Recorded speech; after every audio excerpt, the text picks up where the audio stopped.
believe every word of it. I am who it says I am.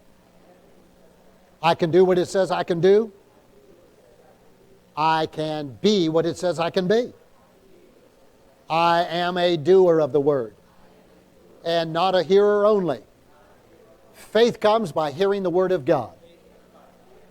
This word is my destiny, my future. I receive the word with gladness and obedience. Hallelujah. Well, if you mean that, say amen. Bible study, 2 Thessalonians. Have we gotten beyond verse 2 yet?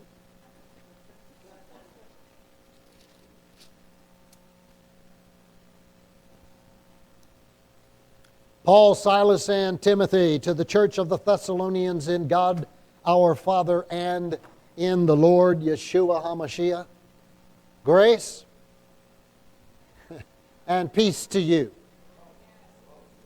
Grace and peace to you. An appropriate answer is I receive it. Grace and peace to you. Grace and peace to you.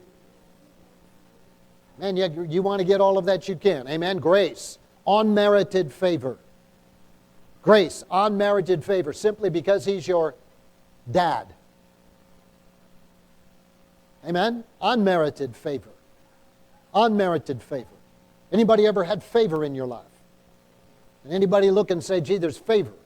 Favorable jobs, favorable positions, favorable answers, favorable turn of events, favorable things that have shown up in your life. Favor. Amen?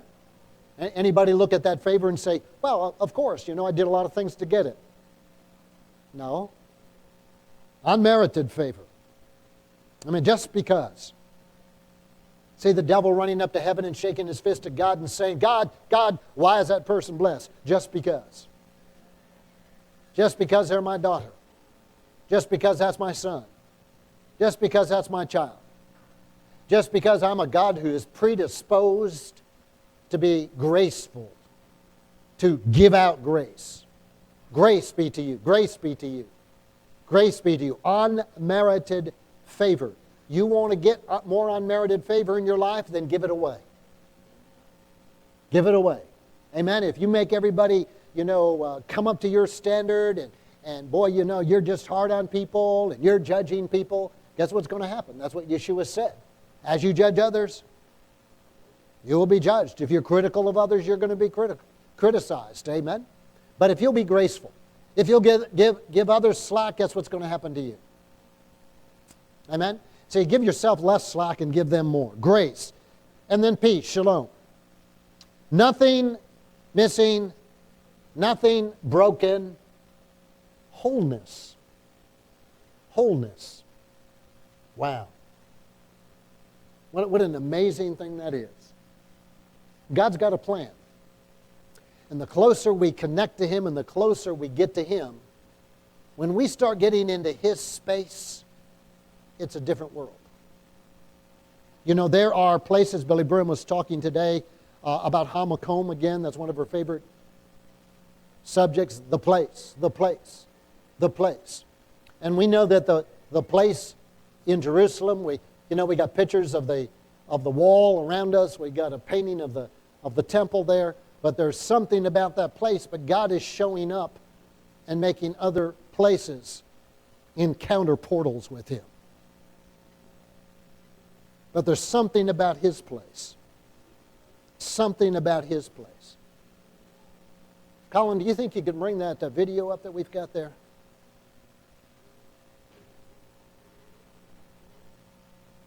Should go sit on the other side. Oh, you can't bring it up. We'll wait. Will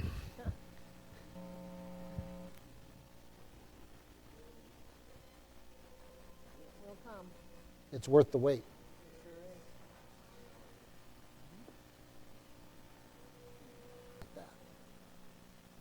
If you'll hear with your heart, you're suddenly caught into a presence.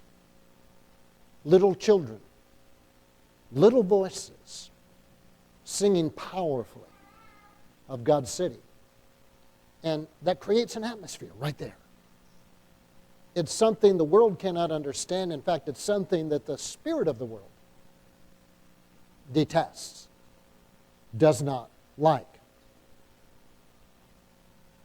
Grace and peace. The word is shalom. Paul is a Jewish rabbi. He's not saying grace and peace be to you. He's not running around with a big sign from the left saying, peace now, peace now. Let's compromise with the Palestinians and have peace now, peace now. That's not the kind of peace he's talking about. He's not talking about a peace at any price. He's not talking about a false peace where we say, well, if we'll give up others, then we'll get off our back. If I compromise with my friends, if I compromise with my family, I know that what they're saying and doing is wrong, but you know, I'm going to be nice to them because I don't want to really get this disturbed. I want peace in the family, but you pay a price. You're paying a price of compromise. And when you pay a price of compromise, you do not have shalom. Oh, they might not yell at you anymore, but there's a disturbance in your spirit, even when you're in their presence. And so let's sit down, let's be family together, let's do something, but the tenor of the conversation, the very language itself, or the profanity that may be present, or who knows whatever else, disturbs your shalom. And you thought, I'm going to keep peace. But what you created was a disruption inside yourself. You and I are meant to be carriers of shalom wherever we go. But you can't carry shalom when you're worked up and stirred up, when there's a storm raging inside yourself. You cannot be the one who walks into a room and carries peace. Because your own peace, your own shalom, has been disturbed. The world desperately wants peace. And we know, because we read our scriptures, that the world is going to go after peace in entirely the wrong way. The Antichrist himself will appear as a man of peace. He will gain tremendous power because he will successfully appear to negotiate peace in the world. At the same time, there will be great opposition to him. It really will not be a peace at all to those who have eyes to see, but it will have the appearance of peace. Things that are going on in our world right now that are aimed to bring peace, really all they're doing is disturbing the peace even more. In our own nation, we have recently, the vice president went over to Israel and made all kinds of idiotic statements. There's an insanity going on that we've really got to wrap our heads around. That we have an administration right now that is telling the Israelis they've got to stop doing things that they've never been told they have to stop to do ever in history. Why, you've got to stop building in Jerusalem. The place they're telling them to stop building has never been an issue. Never been an issue. Over 20 years of negotiations, it has never been an issue, either on the side of the Palestinians nor in any previous administrations. And yet our vice president goes in, by the authority and instruction of our president, under the guidance of our State Department, and says, you've got to stop building in this neighborhood, and now riots got started. They created terrorism this last week, all by saying, this is for peace. How can you be going for peace, and now you've made it worse? It is worse now. Absolutely amazing. What on earth is going on? I think we're in a prime time to begin to understand the Antichrist spirit. And if we don't become a voice that speaks to that, our neighbors, our friends, our community will run down a road because the sons and daughters of Issachar did not discern the times and failed to speak. This is not peace.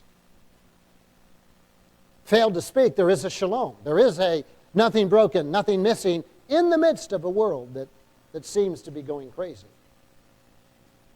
I listened to that and saw those young boys singing at the Western Wall and thinking, you know, what a presence.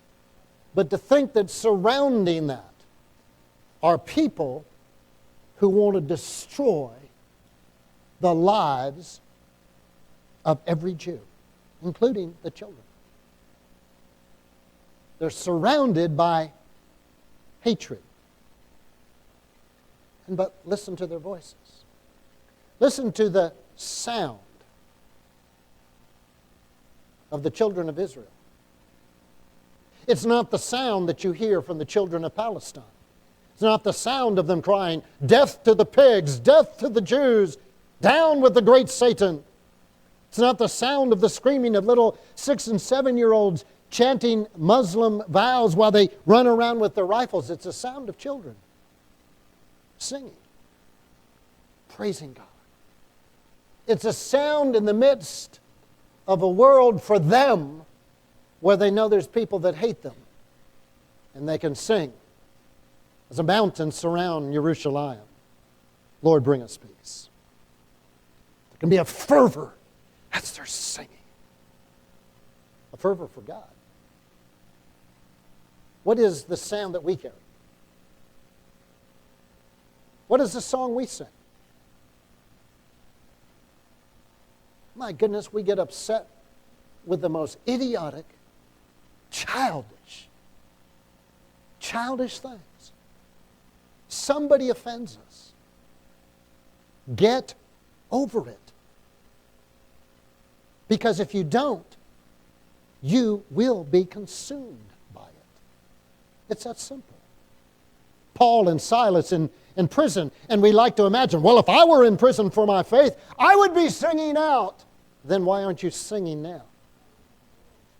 I would be singing the praises of God no matter what happened if they had me in chains. Why aren't you singing the praises of God now? Why can't you walk out of the workplace singing the songs of Zion? Why can't you walk into the workplace praising God?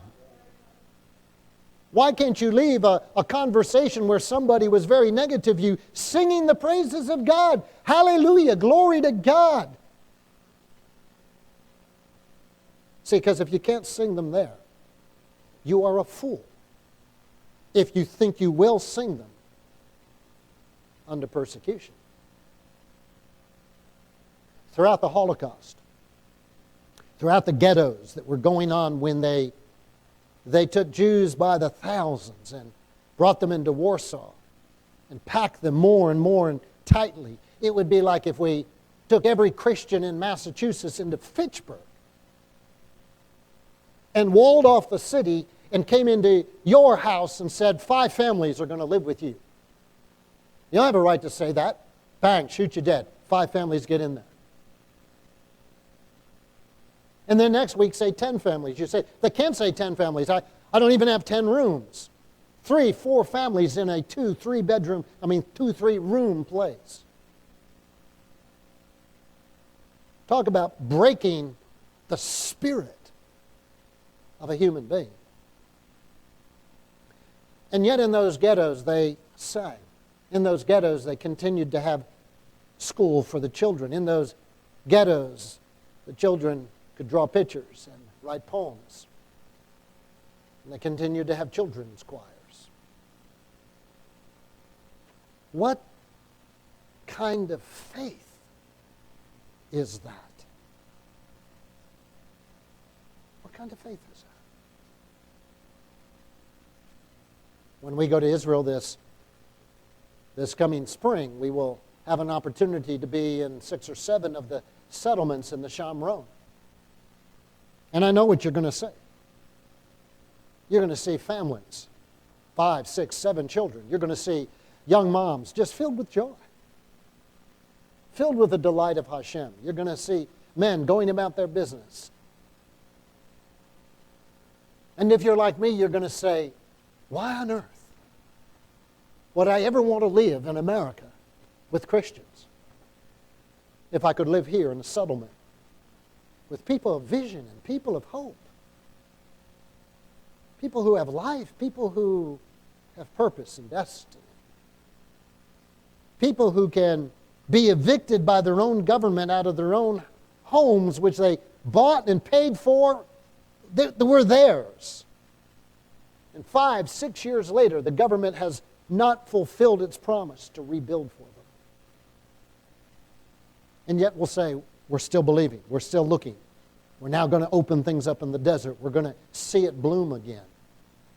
How can you talk about blooming again in the midst of everything being taken from you? And I submit to you, it's because they know the shalom of Hashem. There's no other explanation. Christians who say, Jesus is Prince of Peace. He is Lord. He is Savior. I'm going to get raptured someday. I'm going to go to heaven. And don't have the foggiest idea how to get up 3 mornings in a row with hope and joy and peace. Can't seem to be able to go through 3 days in a row without getting discouraged, down, upset about something. Have we missed something from our roots?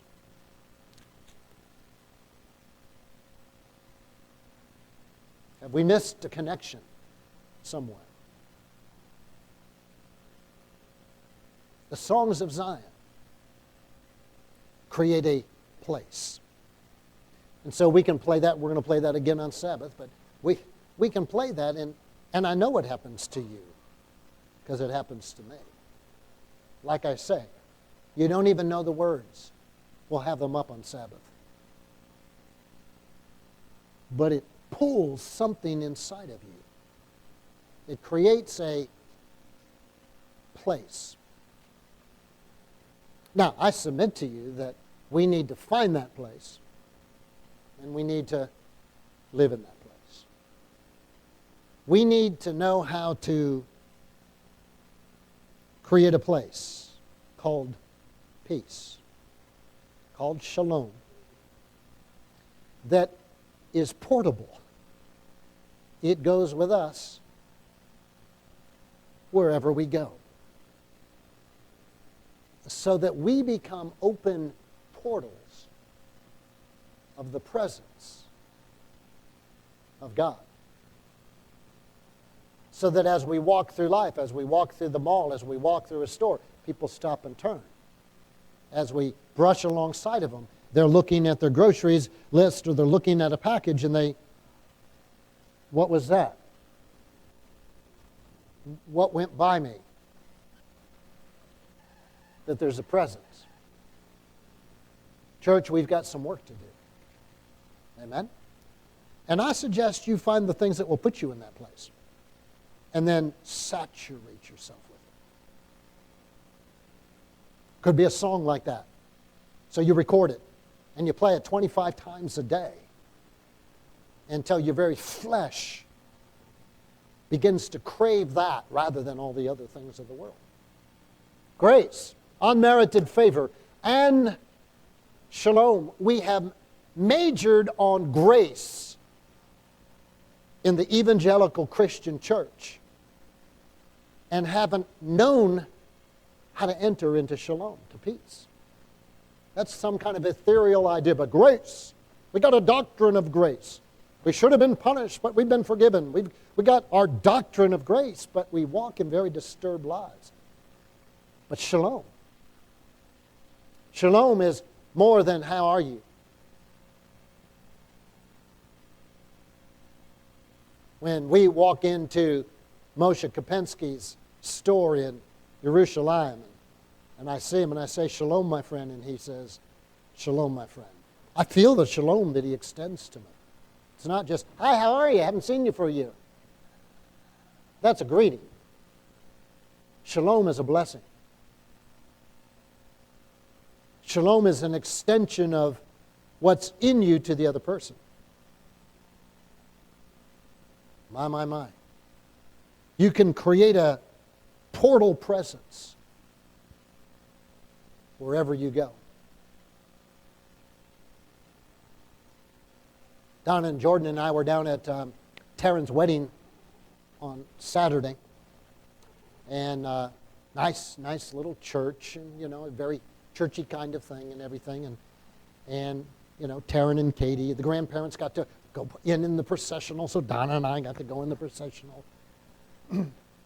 But I noticed that it was very interesting that we came in and we were sitting down, and the hostess came out to tell us they wanted us to be in the processional, and I noticed it as Donna and I walked in and just introduced ourselves to people who were there, and believe it or not, we're just not the kind of people that just go around to everybody and shake everybody's hands and everything. I mean, I know who I am. We know who we are. There's no need to do that. We're standing there. People felt impelled to come and talk with us.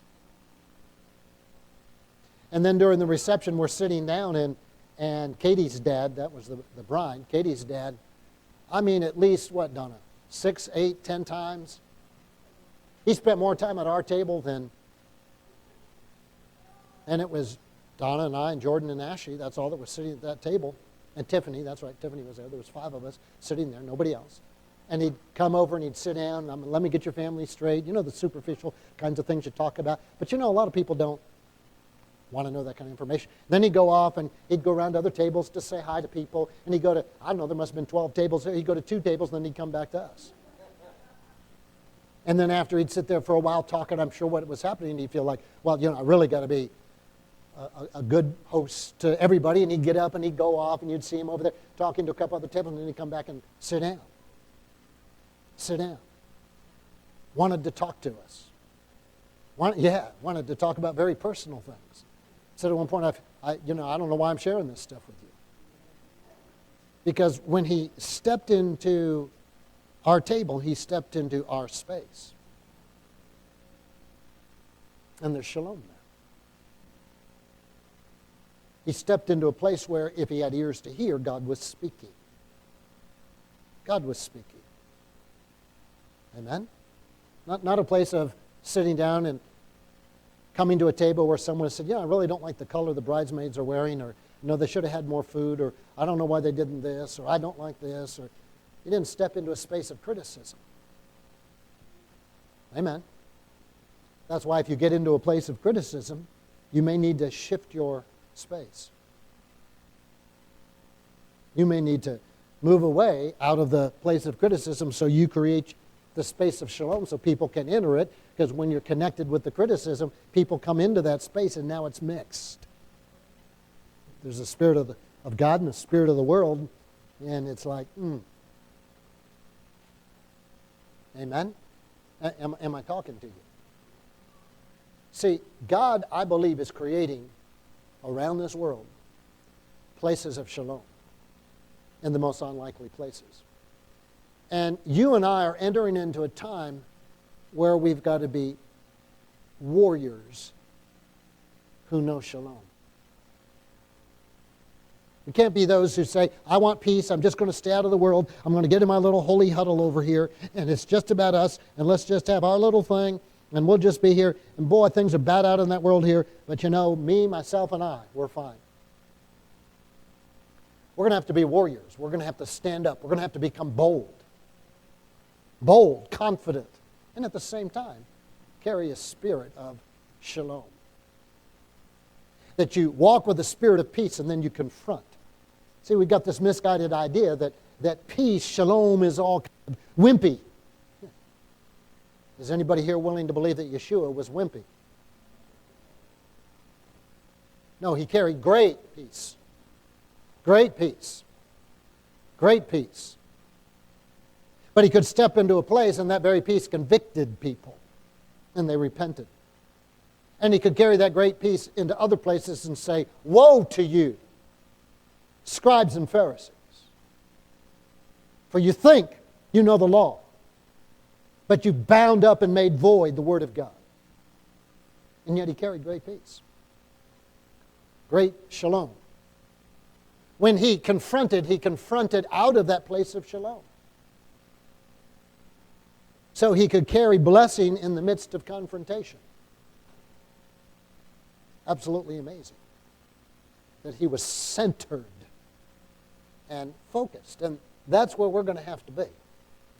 We're going to have to get into a place where we can be the ones, as we said 2 weeks ago, who extend grace and peace to others. But that means we had better learn how to get shalom in our life. Otherwise, we don't have anything to give. Amen? Can't give what you don't have. And so I think that we're in a period right now where we have got to look at every opposition, everything that comes against us, every disturbing thought, every conflict, every annoyance, everything that bugs us. We got to look at it for what it is. That's just an opportunity for us to learn to get it in control just like that and to step over it, because something bigger is coming down the pike. If you're concerned with 2 feet of water in your basement or 6 feet, if life is devastated because your basement got flooded, what are you going to do when there's no house?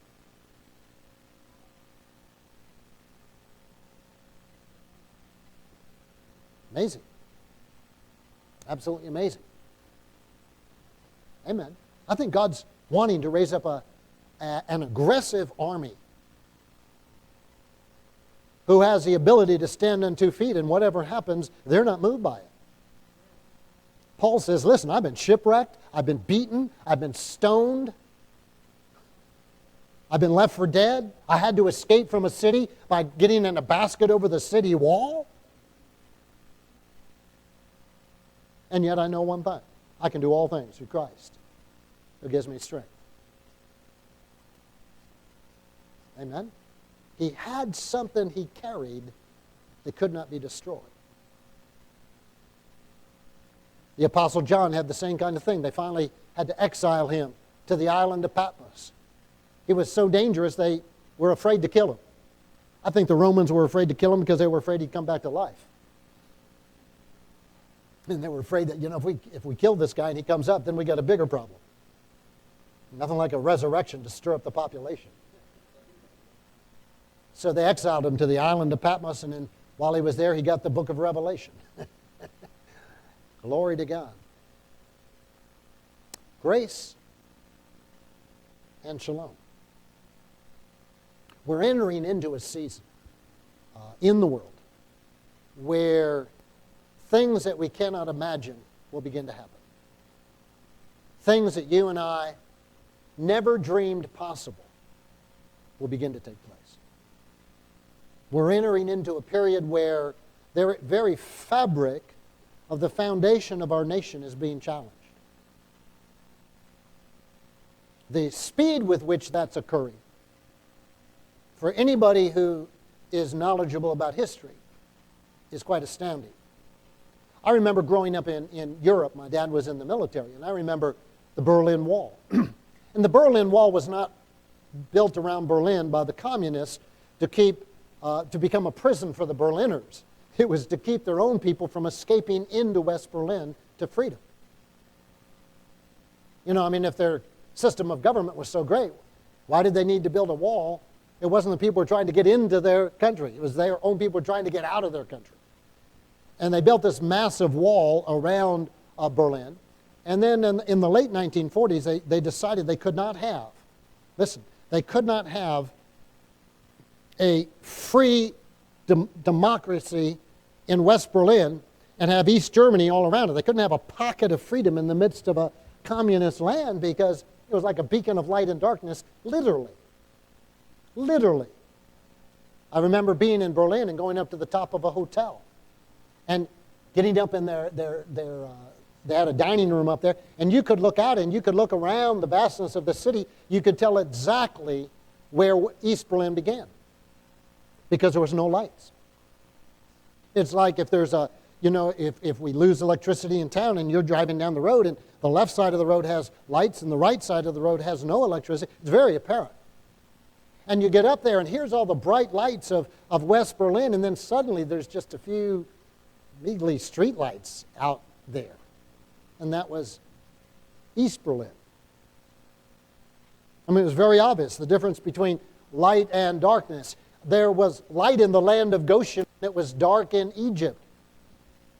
There's going to be light in the community of God's people who will believe Him when there's darkness in the world. Now, the community of God's people who won't believe Him, they'll be in darkness too.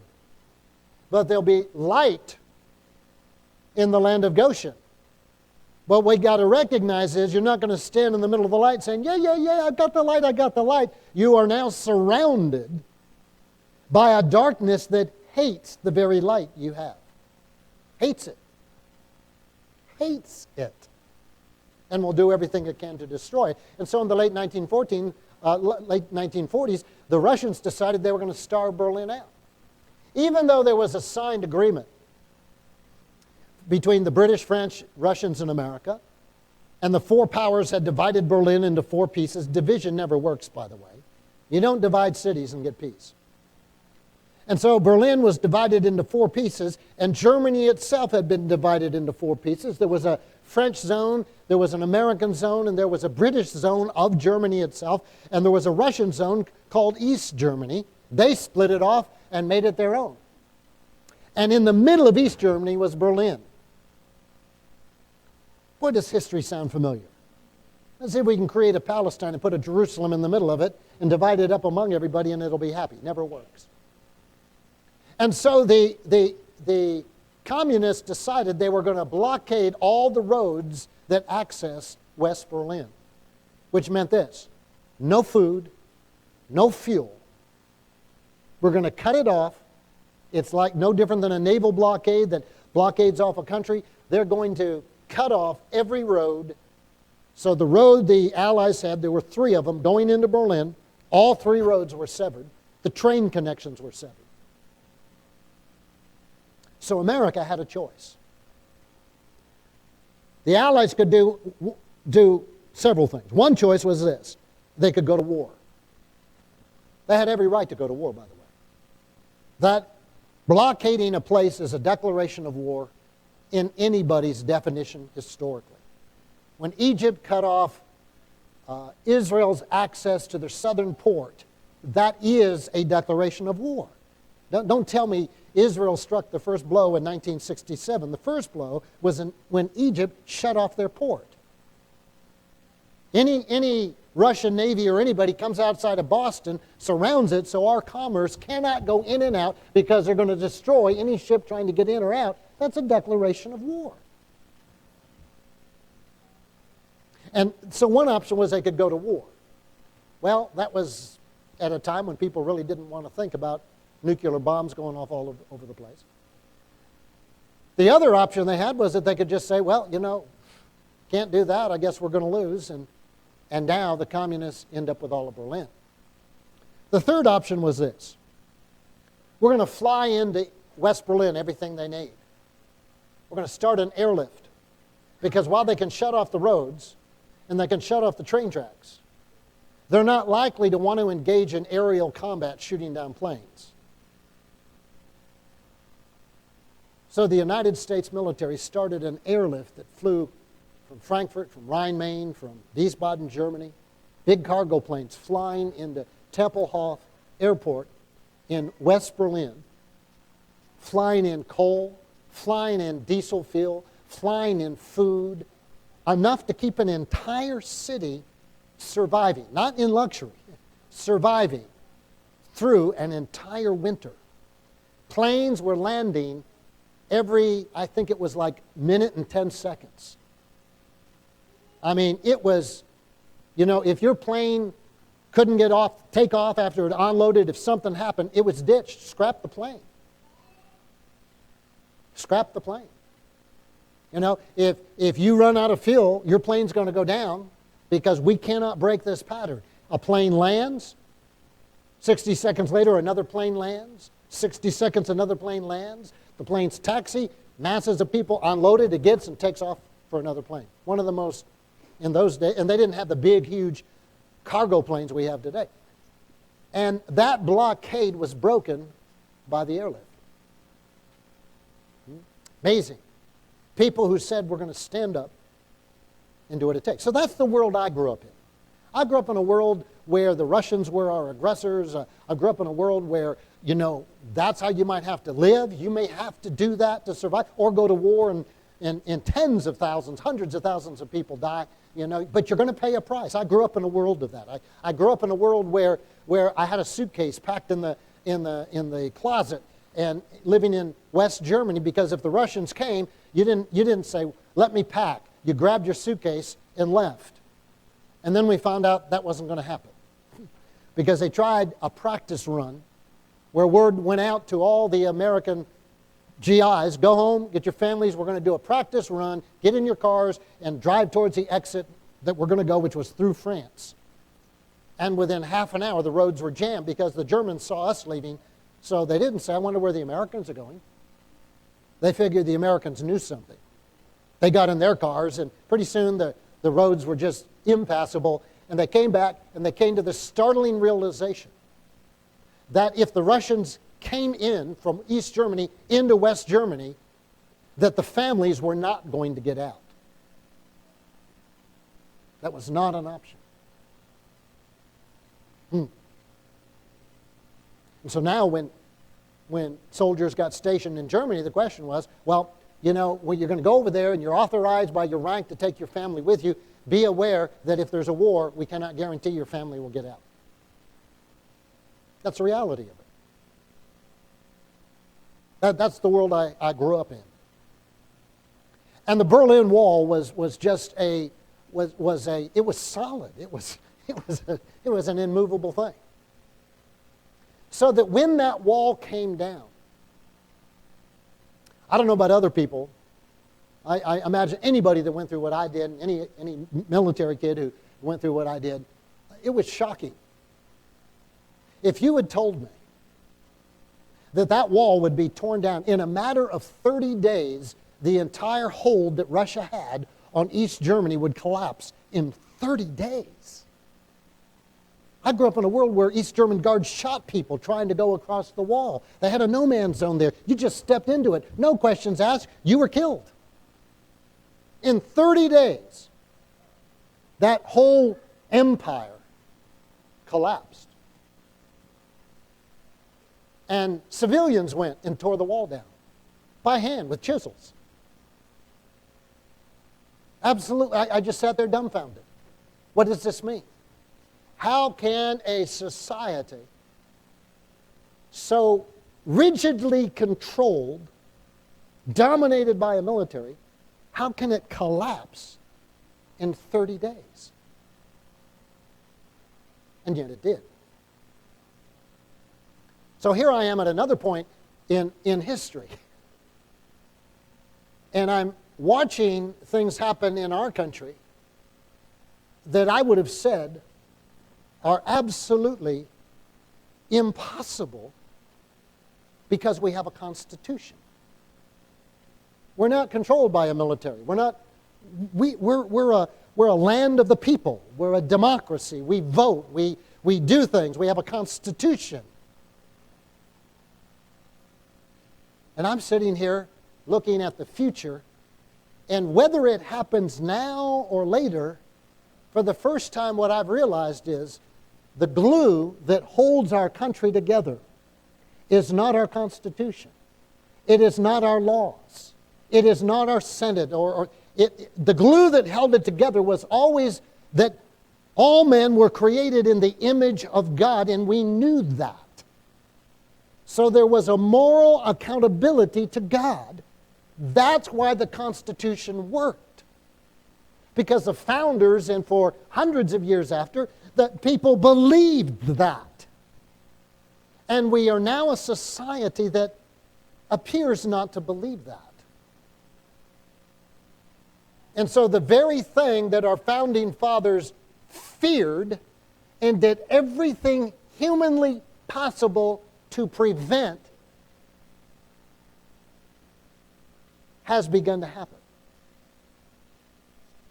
The gradual erosion is about to become a sinkhole. Anybody see that picture of that sinkhole on the MBTA? I mean, a train track, a little runner, and then it came, and it's not just like a little hole. It's not a pothole. It wiped out about 10 feet underneath the track. I mean, that's not like, well, give us an hour, we'll fill it. You know, it was solid before the rain came. No indication that, I mean, we've had rainstorms before, come on. But in 3 days of rain, that track became totally unusable. Just a gaping hole opened up. My. And so we're entering a period now where the foundations very well may suddenly open up. Now, we all know, I hope, what's going on with the healthcare thing. We know how, we had a president who said, I'm going to be elected because enough of politics. We're going to have conversations. Everybody's going to be included. And he got in office and did 180 degrees the opposite. By the way, in my book, that's an impeachable offense. But we're going to freeze out half of the population of this country, and only the Democrats are going to get to talk about what this is going to look at. And then there became dissension among the Democrats, and so then we had absolute bribery, where in order to get it through, I'm going to take one state out of 50, and I'm going to exempt them from a tax, which means all the other states are going to have to pay a tax that Nebraska does not have to pay. There's already 7 lawsuits on their way up to the Supreme Court, if this bill goes through, to say that's illegal. That is not what the Constitution says. You cannot tax one state in a way you do not tax another state. You can't do that. Well, who's going to enforce that you can't do that? Wait a minute, excuse me, sir, you can't come in here with a gun and start ripping our money. You can't do that. Who's going to enforce that? Call the police. That is a policeman coming in with a gun.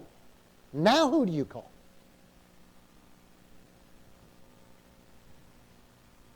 So we've seen that happen, but guess what? They're running into trouble. Voters finally began to say, wait a minute, this isn't what we want. And you know the story. So Scott Brown becomes our senator. I mean, that's shocking to the core. It should have been a wake-up call. Listen, it has not woken them up. It's made them more determined to do what they want to do. Excuse me. See, we live under this illusion that when you're dealing with rational people, if what they want to do has a negative effect, they're going to stop doing it. But we forgot that's not what's going on in our country.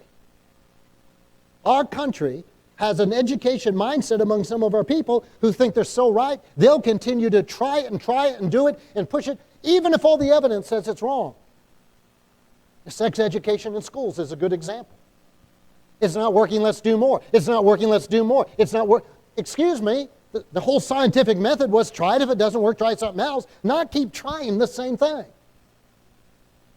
But they're so convinced that they're right that it comes to a point, if the whole United States disagrees with them, they're right. So they run into a problem. Then things got dicey. Okay? Well, Speaker Pelosi has Plan B. If the vote can't get through, they have a plan to pass it without a vote. Now, I read that, and I thought, that is unconstitutional. And I'm thinking, we're dealing with the Congress, who, if anybody should understand, they represent the people. And yet, 60-70% of Americans don't approve of what's going on, but we're going to do it anyway. And if we can't get the votes, I have a way to get it signed by the president without coming to a vote. That is one step short of an executive branch taking authority over this country. And I'm sitting here thinking, 30 days for the collapse of the Russian Empire? 90 days for the collapse of the United States? It's been around for 300 years under a constitutional government. Can a constitution collapse? Who is going to force the government not to do what it says it is going to do? And it's like, foolish us. You take God from out of the underpinnings of any. See, God's not really concerned about democracy. his pattern of government isn't democracy. But if you take God out of any form of government, you can have a king who's a godly king who rules sovereignly, but if he's a godly king and you've got godly leaders, you're going to have a godly nation. It'll be fair, justice will be done. You don't need a democracy, you need God. So if you take God out of the equation, mankind is deceptive, mankind is after what they think is right. That was shocking. Now, by the way, it's serious enough that what's going on, and I guarantee you won't find this on the late night news, because guess what? The news doesn't want to report this.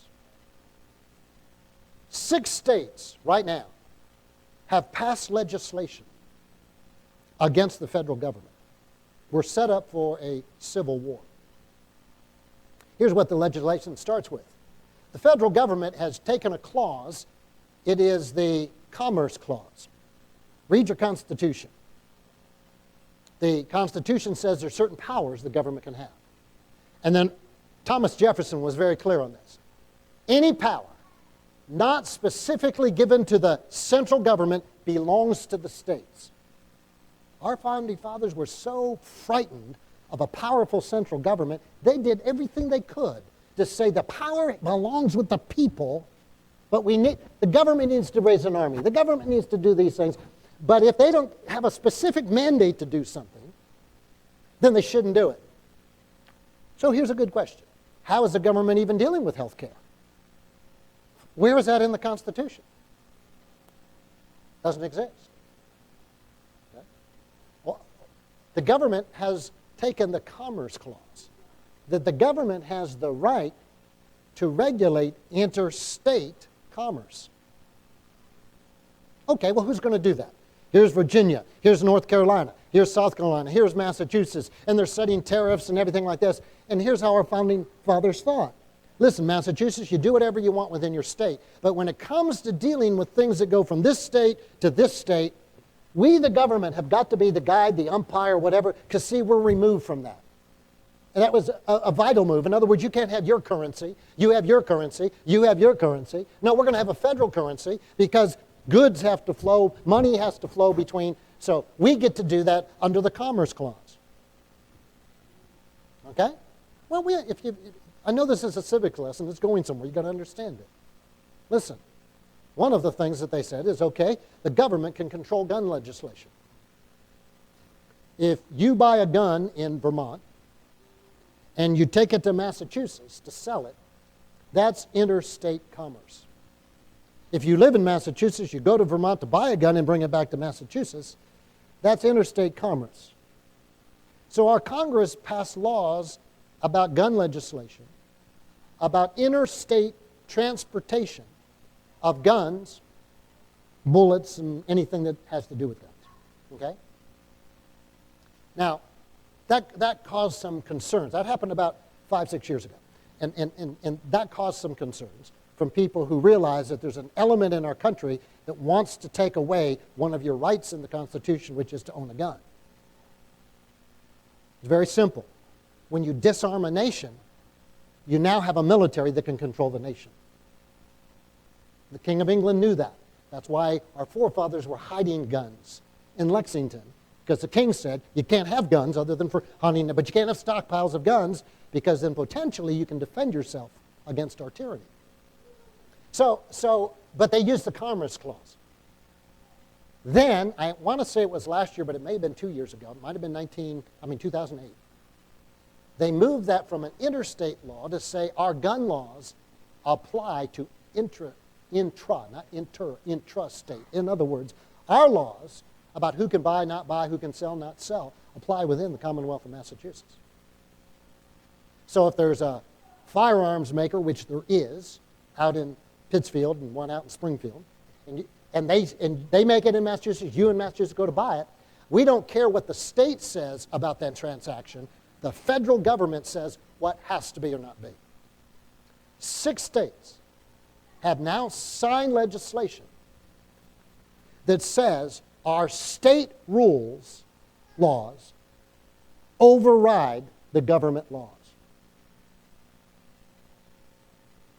Now that should be startling news, where we've entered a period where state legislatures, Alaska was one, Wyoming was the most recent one, I think Massachusetts may have signed such legislation. We have entered a phase in our nation where state legislatures, in order to protect their people in their state, are passing laws saying we will not abide by the laws set in Washington. That's nowhere in the news. My goodness, that would have been the most prominent news in colonial America. Wyoming didn't just say we won't abide by it. Here's what's going to happen in Wyoming. Their law says that if a federal officer attempts to arrest a Wyoming citizen for a violation of a federal law, when the state law supersedes it, that federal officer will be arrested, fined $2,000, and serve 1 year in jail. So we now have the potential of a Wyoming sheriff showing up at the federal marshal's office and arresting him for violation of the laws of Wyoming because a federal marshal arrested a Wyoming citizen who bought a gun in Wyoming.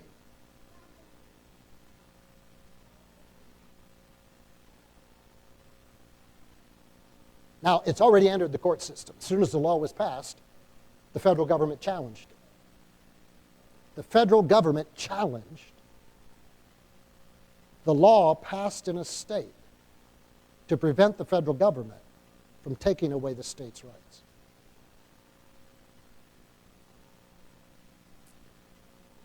It was less volatile issues than that that started the Civil War.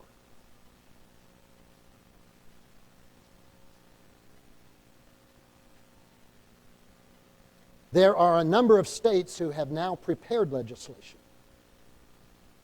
that should the health care bill go through, that they will pass a law in their state exempting their citizens from having to pay for mandatory health insurance mandated by the federal government. This should be all over the news, folks. This is stuff that started this country's revolution. This is stuff that created the Civil War. Now, here's the question.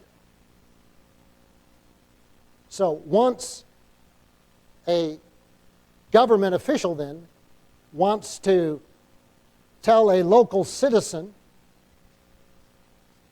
you're going to have to pay in your IRS taxes an additional $5,000 because you didn't have government-mandated insurance in the state of Utah. And Utah says, our citizens are exempt from it.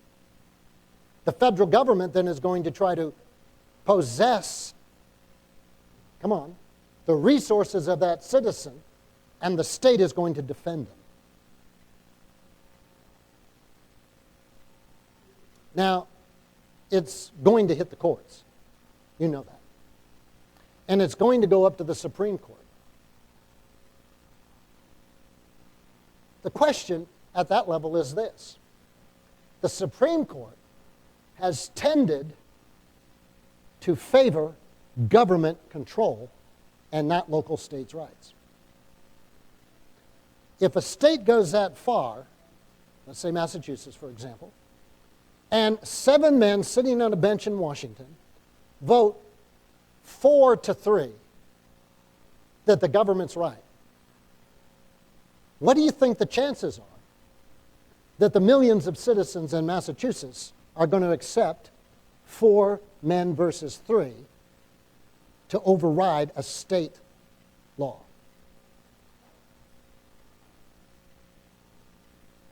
So we are quickly coming into an area as a country that if we don't find a solution, we will have a massive confrontation.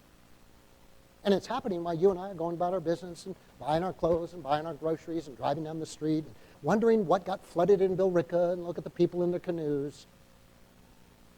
And things are happening at the highest level of this nation.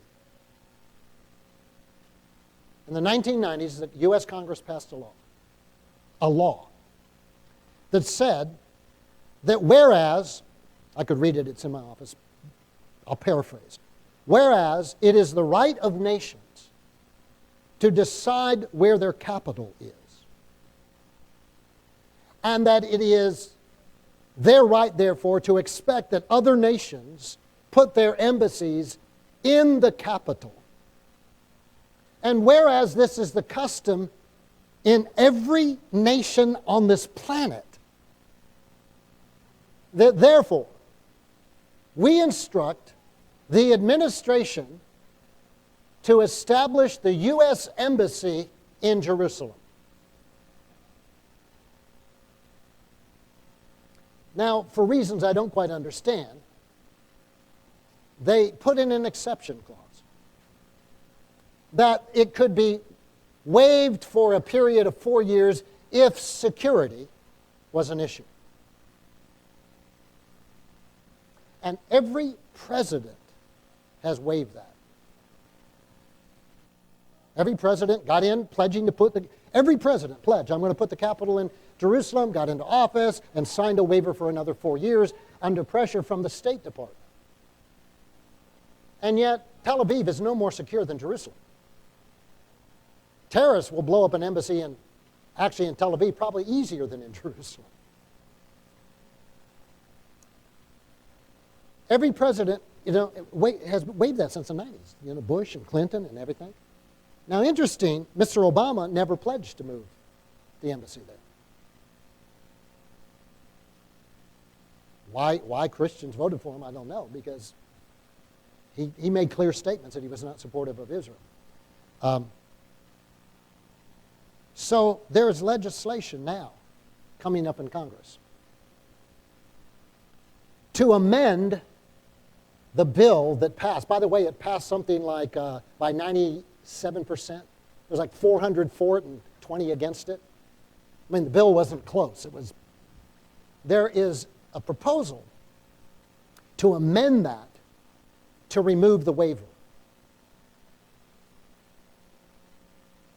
And so now you have a scenario where, should that go through, you have the Congress removing the waiver, which says they passed a law that says you will, now who's that instructing? The executive branch. What are the embassies? They come under what department? Department of State. Where does that fit? Doesn't fit. It fits in the executive branch. Executive branch has foreign affairs. The legislative branch makes laws.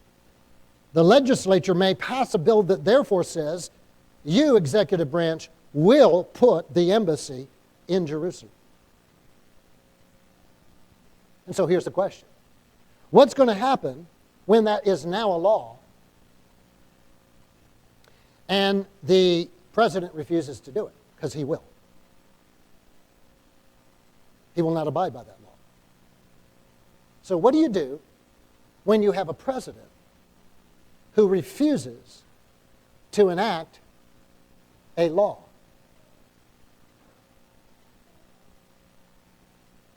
Do you sense some strange things are going to happen in this country? Now, what's the answer? The answer is very simple. All it would take to turn this country around, in many ways, we need a massive revival. But a revival has got to translate into a vote to change the country. A revival that doesn't change a vote simply puts people into the country, into the light in the land of Goshen, while the country goes to hell. But a revival that causes people to vote biblically, come on, we take back our country, not by just getting more people born again. Come on, born again people put the current president in office. We do not need more born again people. We need biblically outspoken people who will say, I'm going to do what the Bible says, no matter what race, creed, or anything else say about the person who's there. So we may be coming up to an election in 2010, and certainly in 2011. We don't need to wait to 2013. We may be coming up in this next election where enough voters can say, wait a minute, either you vote what the people want or you're out. Okay? Now, the Democratic leadership should have been concerned with Scott Brown and said, oh, we got to protect, but they've said, hey, if we lose votes, let's do what's right. 3 people think they're right and are ramming things through. So all predictions on both sides of the House are that 2010 is going to be one of the most dramatic reversals of the legislature ever seen. Okay. Now, that'll change the legislature. We've still got an issue that we have an out-of-control executive branch that is doing exactly what our forefathers were afraid of. Okay? Now, why do I say all that?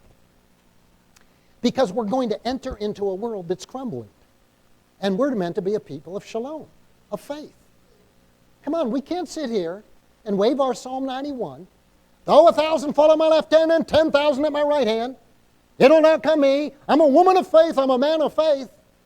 And then crumble and lose our voice and lose our courage because things collapse. Amen.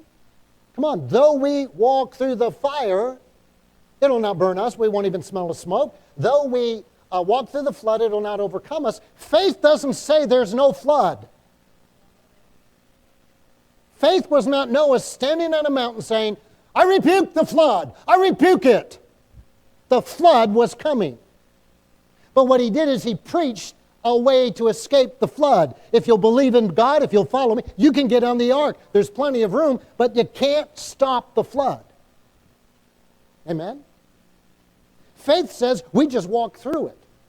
But most Christians are living with their head in the sand that things aren't going to happen.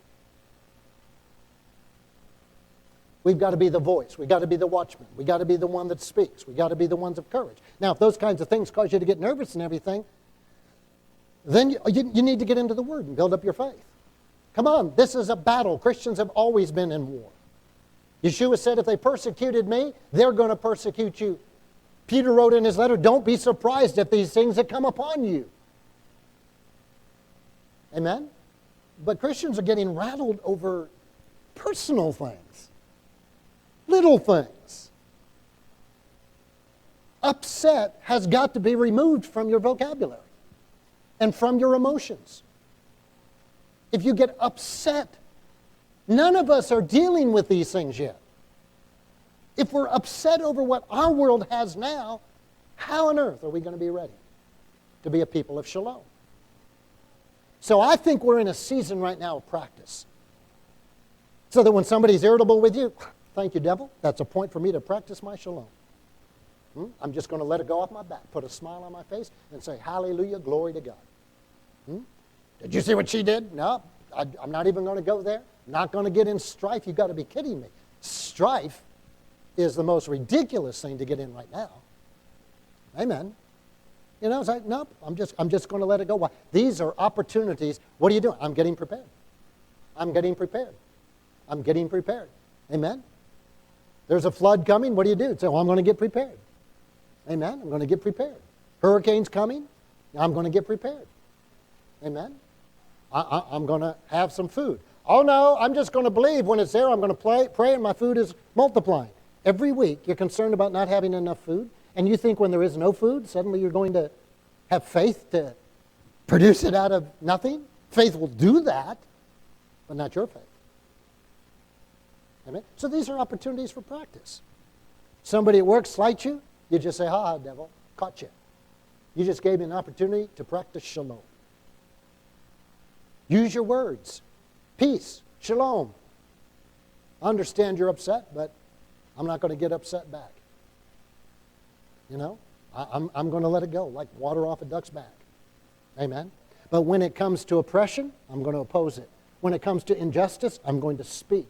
when it comes to people making decisions that are contrary to God's word, I'm going to have a voice. I'm going to have a voice. I'm going to use that voice. I'm going to speak it, but never to defend me. Never to defend me. What do you mean defend me? You know what you did to me? Oh, you've lost the battle already. But I'm not going to allow things to just fall apart without a voice somewhere saying, I'm a voice out here. I'm a voice here.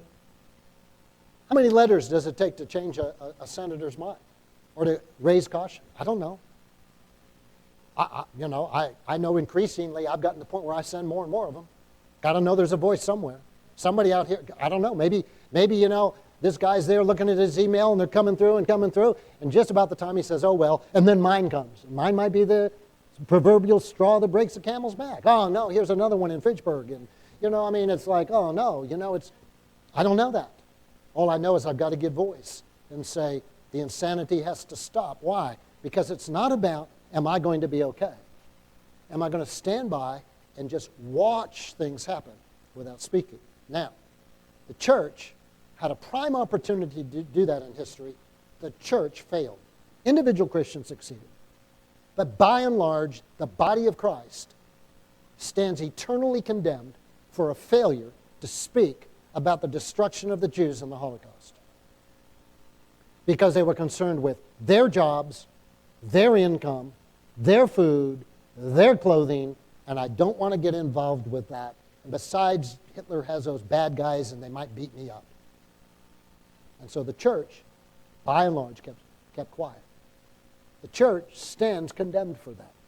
Yeshua said, when you did it to the least of these, my brethren, you did it to me. We have another opportunity. I like what Pastor Hagee says. Not on my watch. Not on my watch.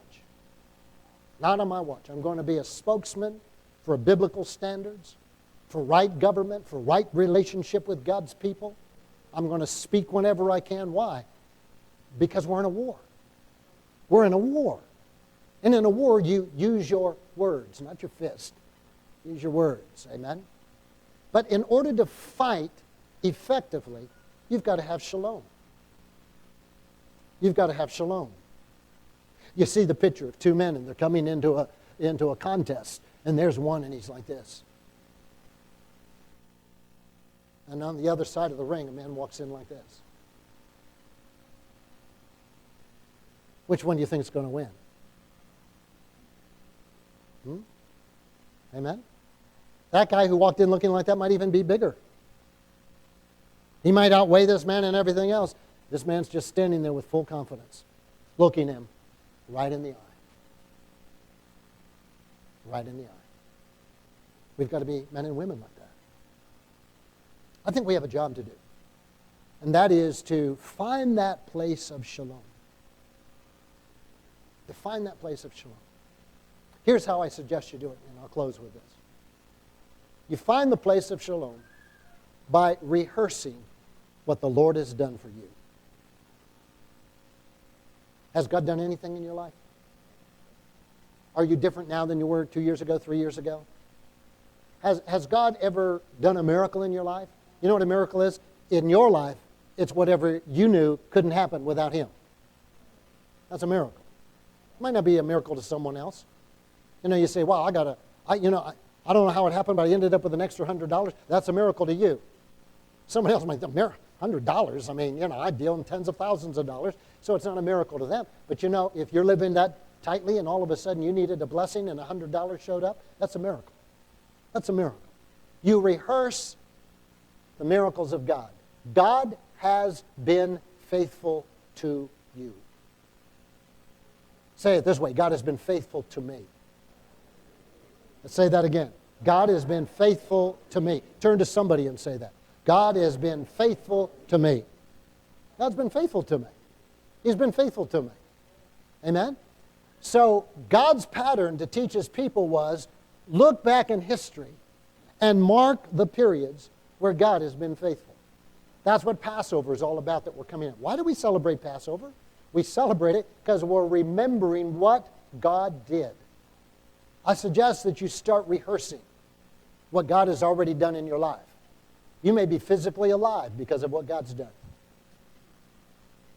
You know, you may be in a financial position right now that 5 years ago, 10 years ago, you never could imagine being in. Back then, it looked hopeless. Amen? You may be having a depth of relationship with people now that you never thought you could have. Amen? You may have relationships in your life that are real and genuine, and you look back 5 years ago, I never had those. Never had those. You may open your Bible right now, and boy, that Bible just comes alive to you. And you think, now, I remember 5 years ago, I'd open my Bible and struggle with it. Now I open the Bible, and your word is a delight. And it is a delight to you. Amen? You may have seen turnarounds in your family. Husband, wife, child, parent. You know that 5, 10 years ago, boy, it didn't look good, and now suddenly it looks very different. Amen? Now, so you look and identify those things. Now you turn around, and when you come up and the devil says, what makes you think you're going to win this? It's not me. It's my faithful God. He showed up there, he showed up there, he showed up there. My God will show up here. You know, I'm not going to get nervous. How are you going to do this? Don't know. But you know what? I didn't know how I was going to do that.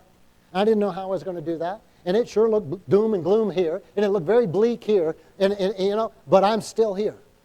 It looked like I wasn't going to make it through that. Looked like I wasn't going to make it through that. Looked like I was, you know, you told me, Mr. Devil, that's the end. Then you told me that's the end. And you told me that's the end. I'm still here. Why? Because my God keeps showing up. My God keeps showing up. You meditate on that. You meditate on His faithfulness until a great peace comes into you. It's your confidence in who He is, not who you are. It's not your confidence in knowing all the healing verses. It's confidence in the fact He's the healer. It's not your confidence that you've learned 5 steps to financial prosperity. You now have a budget and you put it together and you got your little envelopes. That's good. You should be doing that. But it's a confidence that He's the one who meets your needs. It's your confidence in Him. Meditate on that. Because you see, the devil can't take that away. How can he take that away? That's inside you. That's your position of strength. And that becomes a great sense of shalom. Now, shalom is not sleeping. Oh, well, I just have such shalom. I have no energy to do anything. I have so much shalom. I just can't seem to get up in the morning. I have so much shalom. That's not shalom. That's a spirit of laziness. Amen? No, shalom is nothing's broken. Well, if nothing's broken, I don't need to stay in bed because I don't want to face the day. If nothing's broken, I walk into job, I walk into relationships, I walk in with confidence. Why? Nothing's broken. Nothing's missing. Why? Because my God has the answers. Amen? My God has the answers. And you'll step into a place where you start walking in shalom. Now, look back and identify. Find the things that will put you instantly into that place. Find them. Well, I don't know what they are. Well, that little video we just watched seems like a good place to start, because I'll guarantee you while you were watching that the enemy had no access to you. If you let that get in and stepped into it, and you listen to the songs and let them pull on your heart, suddenly, I don't care whatever your issues were, that superseded it. So what are the songs of Zion? I didn't say the songs of the world. What are the songs of Zion that will grab hold of your spirit, man, and pull them up? You know, I mean, if I were going through a challenging time, I would take 1 or 2 songs like that, put it on a little recorder, put on my earphones, and just play them. Find the things that will pick up your spirit. What's your favorite tape? Your favorite CD? What's the message that when you listen to stirs you up? Well, Pastor, none of them do. Then keep listening until you find one. But when you find one, don't ever say, well, I've already heard that. No, there's some you need to hear over and over and over again. Amen? Because they'll stir you up. What are you trying to do? You're trying to get into that place where you know how, I don't care what comes at me, I can just step into this place. Thirdly, pray in the Spirit. The Bible says pray at all times. Pray at all times. Develop the habit of just stepping over into tongues. Pastor of a big church out in Colorado Springs, Life Something Church, I think 10,000 member church, preached a message in the last few weeks on why speaking in tongues is vital to win the battles in today's world. And it made the news. And I'm thinking, why did it make the news? Probably because most churches in that denomination kind of back off. Some of them pray in the Spirit and others don't, but we don't want to upset people. We want to be seeker-friendly and all. He came right out and said, this is part of your spiritual armor. And it made the news. Pastor of such and such church says that speaking in tongues is vital. It is. Learn how to do it. Learn how to do it in the grocery store. Learn how to do it when you hear news. News comes in, and with the news comes a feeling of concern or depression or fear. Just launch over into the Spirit. Just start speaking in tongues. Start praying in the Spirit. Look back. Find the stuff that encourages you. And pray in the Spirit. Fourth and last thing. Stay connected with like-minded people. Do you know you can't brand a horse until you get him out of the herd? That's right, you can't do that. You can't brand that horse. And then somehow or other you can get into that herd, cut him out, then you can brand him. The devil can't brand you if you'll stay connected. If you'll stay connected. Amen? Stay connected. That doesn't mean just show up on Saturdays and Wednesdays. It means stay connected. Know who your family is. We used to have these practice drills at Digital and HP, fire drills. The alarm would go off, and you have to go to your assembly point. They do this in schools. And you go to your assembly point, and there's an assembly guy there. And so he's got a little list, and he just kind of checks it off. Anybody know where Don was? No, he didn't come to work today. Okay, But anybody see? Well, I saw him there, but I don't see him now. Well, then his job was to hunt him down. But we assembled together at moments of crisis. When the pressure comes, stay connected. Assemble. Know where to go. Know who to call. Don't sit in your home by yourself trying to think it through, work it through, getting stewed up about it. Don't sit in the hospital waiting room by yourself trying to, We're never meant to be alone. We're meant to be connected. Grace and shalom. Nothing broken. Nothing missing be to you. Grace and shalom be to you. It's something you can take. It's real. It's not an idea. I receive it, Abba. I reach up into the heavens, and I take your shalom and I draw it into me. I don't get in my head and say, well, stay out of your head. I reach up and I take shalom. Nothing's broken, Abba. Nothing's missing because I have you. And I bring that into my life. I take a deep breath and then I walk. And what am I doing? I'm walking out the shalom of God. Did you get anything out of this? Father, we thank you and praise you for your shalom. We thank you for your moeds. We thank you for your divine places. We thank you for portals of your grace and shalom. Father, may we not live this life looking how we can touch you. May we be the ones who are in touch with you to such an extent that the world can touch us. When you said, are you not God, you were saying, are we not God's representatives in this world? All around us, Abba, are people who do not know how to touch you, how to reach you. They don't know where to turn. They don't know where to find hope. May we walk it out. May it exude out of the very pores of our life that just as we're living our life, people want to be around us to step into the place where God's shalom is at work. And so, Holy Spirit, reveal to us the things that disturb our quiet. Reveal to us the things that get in the way of that shalom being manifest in our life so that we can yield them to you. May we be a people of shalom who receive and to give in the name of Yeshua. And God's people said, Amen. Next week, we'll see if we can get to verse 3.